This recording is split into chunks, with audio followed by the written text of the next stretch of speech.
Here is what a girl's eyes mean. Girls will make different eye contact with guys that they like versus guys they don't like. Before you even talk to her, let's say you're in class or the clubs. If you are looking around and you lock eyes with a girl, she may look away, but if she looks back at you within 30 seconds, she is interested in you. This is also called the look away. If you feel her staring at you, but when you look, she looks away, it's because she doesn't want to get caught staring at you. But if you are talking to a girl and she's tilting her head or her body away from you, and she's also looking away, then she is not interested in you or you're just boring her. Lastly is the eye fuck. They make strong eye contact. They are holding it with you. They do not stop. And they are possibly blushing and smiling. This is the most direct eye contact because they are not withholding intentions. They want you and they make it known, which definitely can be creepy. But if you don't approach them, then they will definitely approach you.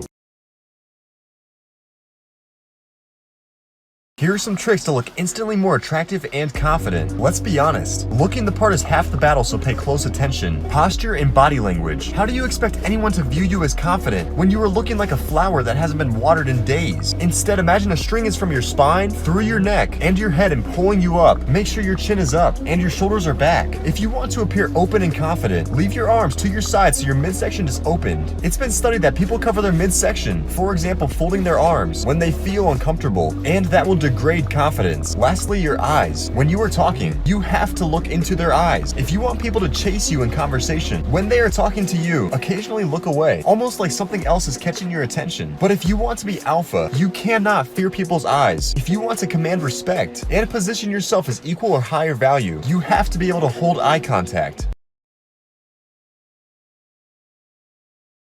Here is a secret sign that she wants you to talk to her. You may catch a girl looking at you. You're wondering if she thought you were cute, or maybe it was just an accident. While you were trying to figure it out, she leaves and you never see her again. She could have been the love of your life. In order to make sure that does not happen to you, here is one obvious sign that she wants you to talk to her. This has happened to most people, but most people don't know how to handle it. It is when they are talking to themselves in front of you. For example, let's say you're next to her. She is by herself, and she says something like this: "Oh wow, it's so cold in here." Or something like this: "This line is taking forever." It may seem like they are talking to themselves, but they're actually trying to break the ice and get your attention. Girls will not come out and tell you they want to talk to you. They will hint at it through subtle ways and try to get you to make the move on them. If she says something like, "This is taking forever," then turn to her and say this: "Well, then how about you entertain us with some conversation?" If she laughs or giggles or banters back with you, then she wanted you to talk to her all along.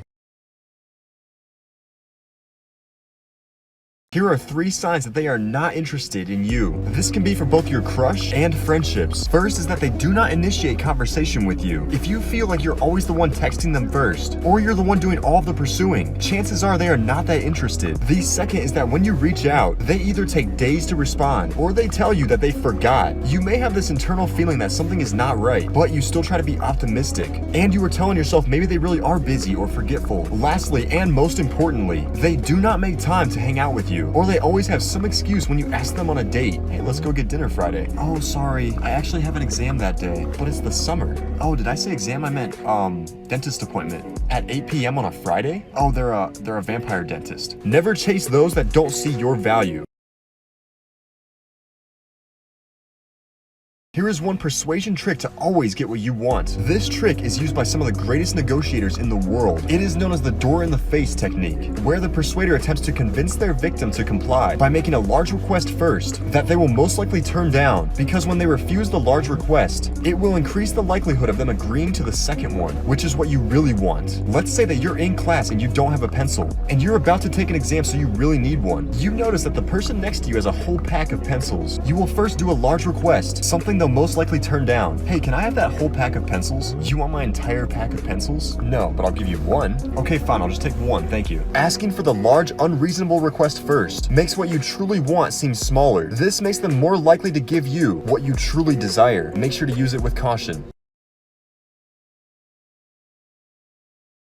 If you are the type of person who catches feelings easy, this is for you. I want to be real with you. I'm not being mean or negative, just straight up with you to remind you of reality. Do not make them this high and mighty priority, because chances are you're not their priority. If you make them this huge priority, then it's only going to cause you to become more obsessed with them, because they are only going to continue to put you second and give you mixed signals, which causes you to pursue more and catch feelings harder. Realize you're creating a fantasy of you two inside of your head. When you do this, you create an attachment to that fantasy. So So everything you do from now on comes from a place of fear that you will lose that fantasy, which is where you start making huge mistakes, over pursuing and trying way too hard. Do not romanticize the small things. They could view your story or like your Instagram post, and usually that means nothing. It's making it worse because deep down you probably see the red flags, but you are ignoring them. Place the red flags over the fantasy. If you don't, it will make the obsession so much worse because you're viewing them as perfect.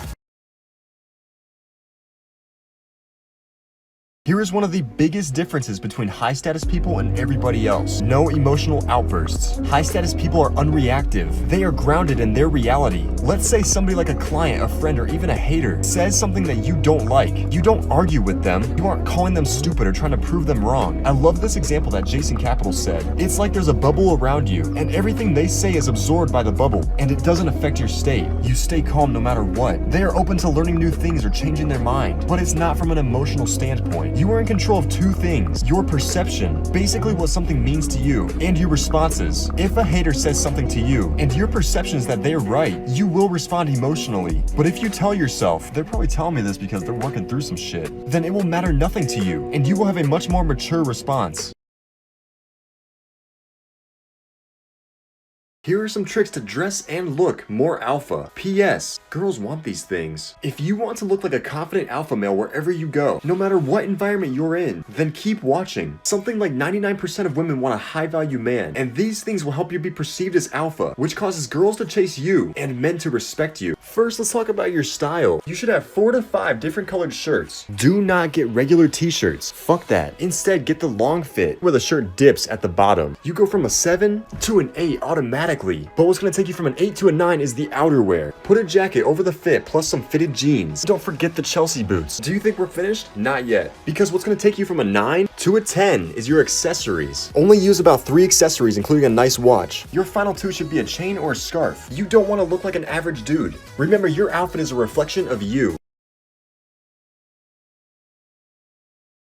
Here is how to text girls effectively to get a date. After you get her number, this is a simple step-by-step plan to guarantee you get a date every time. You need to strike while the iron is hot. A lot of people tell you to wait 24 to 48 hours, but we're in the social media age. In that time frame, she's already had 3 to 4 guys try to hit on her or even message her. But the best is to message her that night. The great emotions from your earlier interaction are present, which increases your chance of setting a date. In terms of what to send, your name plus maybe an inside joke from earlier. Let's say that she spilled something on herself. Hey, it's Selma. Don't read this if you have a drink in your hand. I don't want you to spill it, you know, again. A lot of guys think you need to send a lot of messages, but remember, the main goal is to get her in person. You're not her pen pal. Go back and forth 2 to 3 times. Talk about food, and then say this: that reminds me of this one smoothie place. I still have to take you there. When are you free? If she makes an excuse, then wait a week and ask again. If it's another excuse, simply move on.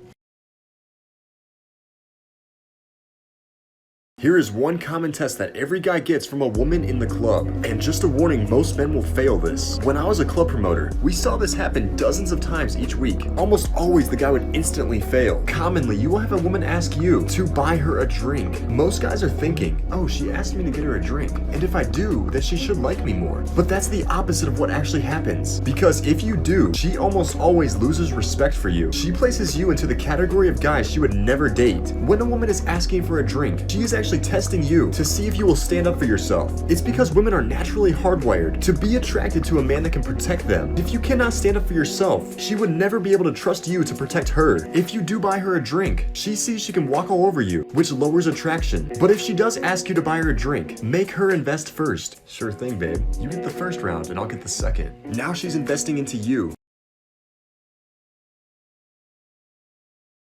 3 hidden spots on a woman's body that will turn her on. These should not go without attention, especially if you're getting intimate, and some of these you would not expect. First is the ear, and especially the lobe. This is a very sensitive place for small kisses, or light breaths like you're fogging a window. There are certain pleasure points hidden in the ear that if hit just right, it will send tingles down her spine. Second is the back of the knee and the inside of the arm. This is because the back of the knee and the inside of the arms have more openings and more nerve endings, and when kissing, it will cause a rush of feeling they cannot control. Lastly is the most important. It is this part of the neck. Even lions will bite the nape of the neck when mating. Lengthening and exposing the neck is a sign of attraction as well. There are so many nerve endings in the neck, which makes it extremely sensitive. So when you are kissing, move down the neck just to tease them on what's to come.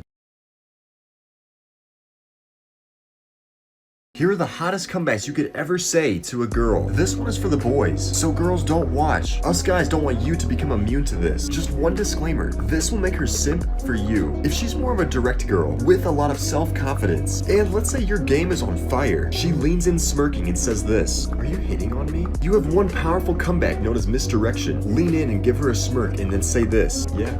And it's obviously working. Make sure to send a wink if you're texting, that's crucial. The second is if she says this, "Oh, you're such a player." Basically, what this means is, yeah, you're hot, but I'm not trying to be another notch in your bedpost, so I'm going to test you to see if you're just using me. You need to respond with directness, but with a flirty tonality that offsets the context, only if the game involves me and you. Now you have heightened her curiosity, which simultaneously raises her attraction for you.